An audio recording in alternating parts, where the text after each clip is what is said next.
যারা জুনিয়র শিল্পী আছেন তাদের বাসস্থান নাই, অসুখ হলে চিকিৎসা নাই, তাদের মানে আর্থিক সঙ্গতি নাই।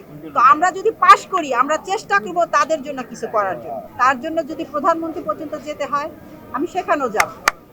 এখন যেহেতু আমি প্রার্থী, আমি দাঁড়িয়েছি, তা আমি এইটুকু বলতে পারি, আমি আপ্রাণ চেষ্টা করব আমার যারা আছে ভোটাররা, আমার সহশিল্পী, তাদের জন্য কিছু করার জন্য।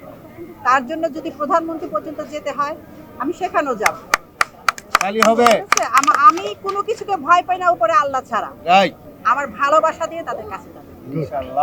আমি চাই আমার যারা আছে ভাই বোন, আমার আশেপাশে আমার সহশিল্পী, তারা আমাকে অনেক ভালোবাসে।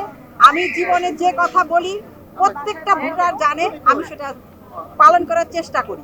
আমি আজও সেটা বলবো, এবং এ কারণে ওরা আমাকে ভোট দেবে যে জানে দুলার এবার প্যানেল মানে আরমান মুক্তি প্যানেল পাশ করা মানে উনি কথা দিলে সে কথা চেষ্টা করবে রাখার জন্য।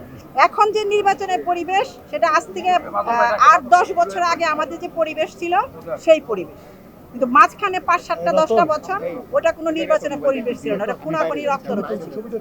ঠিক আছে, এখনকার পরিবেশ আমি তৃপ্ত। যদি এইভাবে থাকে তাহলে ওরা আমাদের লোক, আমিও ওদের লোক। কে পাশ করবে কে ফেল করবে এটা একমাত্র আল্লাহ বলতে পারবে।